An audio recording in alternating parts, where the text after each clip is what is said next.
राम राम बच्चों, ज्वाला batch Bihar board 2025 आपका exam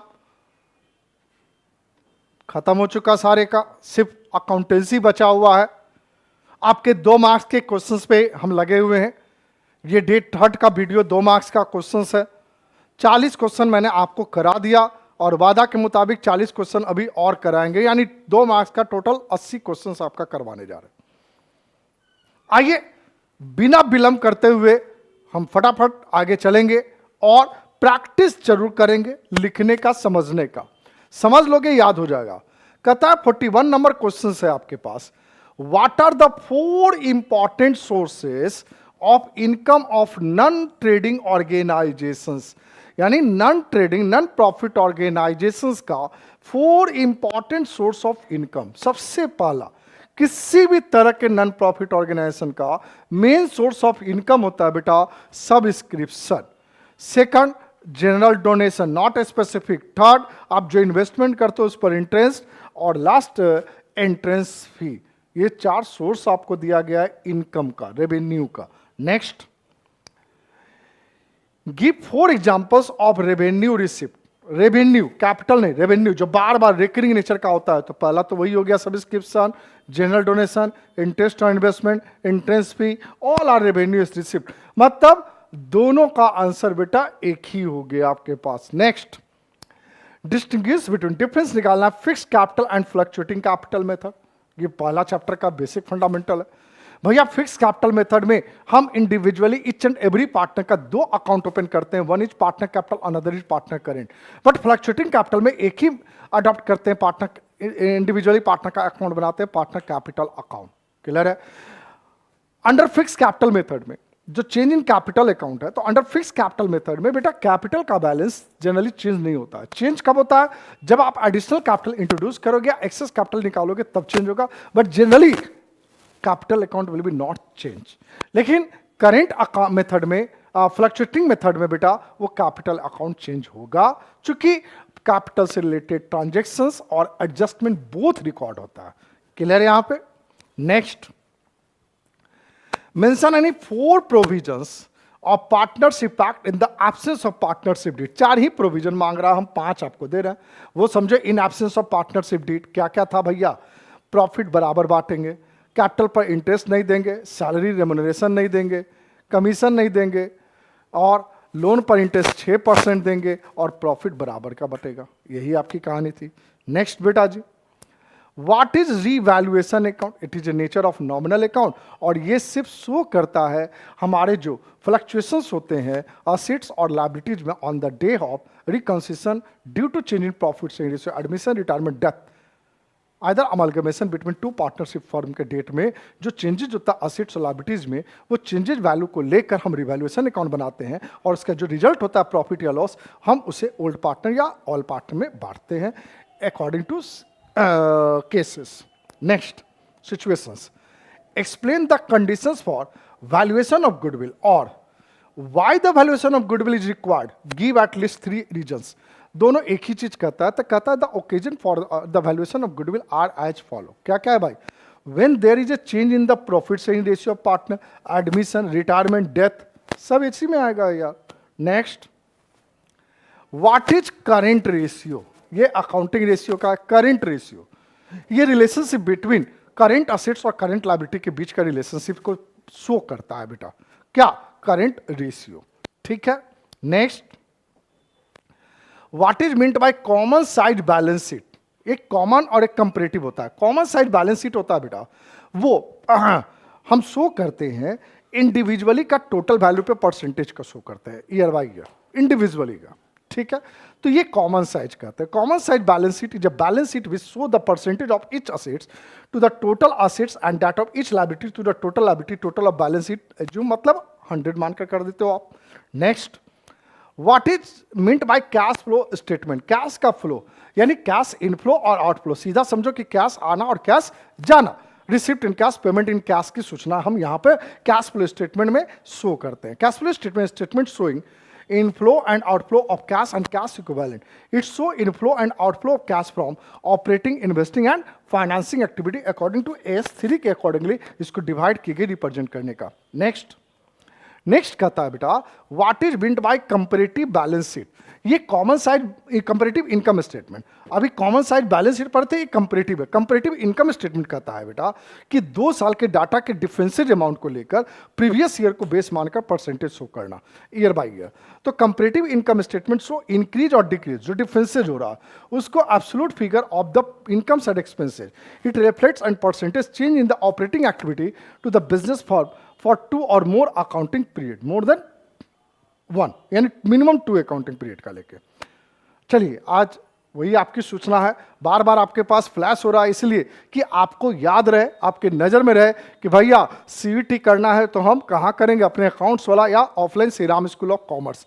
आपके सीए फाउंडेशन, सीएमए फाउंडेशन का भी क्लास बहुत जल्द शुरू हो रहा है और उसके लिए डेट भी अनाउंस हो जाएगा. नेक्स्ट आइए, व्हाट इज मीन्ट बाई रीडम्पशन, मतलब repayment of debentures out of capital. भैया आउट ऑफ प्रॉफिट पर लिए थे, ये आउट ऑफ कैपिटल है. मतलब कहता है कि प्रॉफिट के अलावा अगर प्रॉफिट नहीं सफिशिएंट है तो हम कैपिटल से रीपेमेंट करेंगे. कहता है कि inadequate profits are not transfer from surplus of statement of profit and loss to the debenture redemption reserve account. At the time of redemption of debentures, such redemption is set to the out of capital. Capital के बाद से payment करेंगे. Next, how would you treat profit on cancellation of own debentures purchased by the company in open market? कहता है कि cancellation profit का own debentures पर जो करते हो, वो ओन डिवेंचर जिसको परचेज करता है ओपन मार्केट में, कंपनी अपने डिवेंचर को खुद परचेज करता है. अगर कंपनी मार्केट में डिमांड कम हो गया तो अपना डिवेंचर जो मार्केट में है बिछड़ा हुआ, आप 100 में इशू किए थे, 80 हो गया, 60 हो गया, 50, मतलब लेस देन फेस वैल्यू हो गया, तो कंपनी अपने सारे डिवेंचर को खरीद लेती है मार्केट से और उसको खरीदने में जो प्रॉफिट होता है उसी की कैंसिलेशंस की बात करता है. तो कहता है profit on cancellation of own debentures is a capital profit, is a capital profit. बार बार वैसी घटना नहीं घटेगी.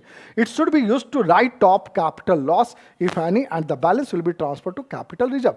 अगर किसी भी तरह का कैपिटल लॉस है तो उसको उस कैपिटल प्रॉफिट से राइट ऑफ कर लेते हैं और बैलेंस जो अगर बच जाता है तो आप उसको कैपिटल रिजर्व में ट्रांसफर करते हैं. Next, what is meant by financial statement. Financial statement क्या होता है भैया? What are the 2 basic financial statement of a company. Financial statement का 2 पार्ट, इनकम स्टेटमेंट और बैलेंस शीट. तो financial statement are the annual report card, ये है which present financial information about the performance and financial position of the business enterprises, income statement और balance sheet. जैसे तुम लोग बच्चा पूरे साल पढ़ लिए, आज एग्जाम दे रहे हो, उसका एक रिपोर्ट कार्ड आएगा भैया, पास की फेल आएगा, वही यहां बैलेंस शीट की बात करता है और कोई बहुत बड़ी बात नहीं करती है. Next, state 2 limitations of ratio analysis का 2 लिमिटेशंस मांग रहा है. सिंपल सा है, qualitative factors are ignored, limited comparability. कहना क्या चाहता है? रेशियो एनालिसिस इग्नोर किसको करता है भैया? प्रॉफिट लॉस की जजमेंट करता है बट इफिशिएंसी का जज नहीं करता. प्रोडक्ट कितना अच्छा इसकी जजमेंट नहीं करता. हमारे एम्प्लॉय का बिहेवियर कितनी अच्छी, इसका कोई जजमेंट नहीं होती है यहाँ पे. तो वही कहता है बेटा क्वालिटेटिव फैक्टर्स आर इग्नोर्ड और लिमिटेड कंपेरेबिलिटी इसकी है बेटा. Next, what do you mean by solvency ratio. Solvency में 2 तरह का होता है बेटा, एक शॉर्ट टर्म और लॉन्ग टर्म. शॉर्ट टर्म का पार्ट हो गया बेटा करंट रेशियो और लिक्विड रेशियो. लॉन्ग टर्म का हो गया लॉन्ग टर्म डेब्ट्स और लॉन्ग टर्म असेट्स, यानी नॉन करंट इक्विटी शेयर, वो सॉल्वेंसी होता है. लॉन्ग टर्म डेब्ट्स तो कहता है the term solvency refers to the ability of a concern to meet its long term obligations. Solvency ratio indicates firm's ability to meet the fixed interest and its cost and repayment of long term liabilities at maturity. long term debts की जब maturity होगी तो क्या उसको payment करने के लिए हमारे पास फंड है कि नहीं है, वो देखा जाता है सॉल्वेंसी रेशियो में.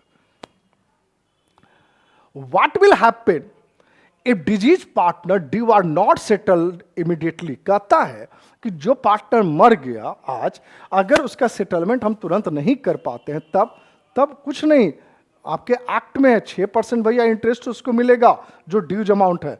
If diseases partner due are not settled immediately then the firm above to pay 6% per annum interest will be payable on dues.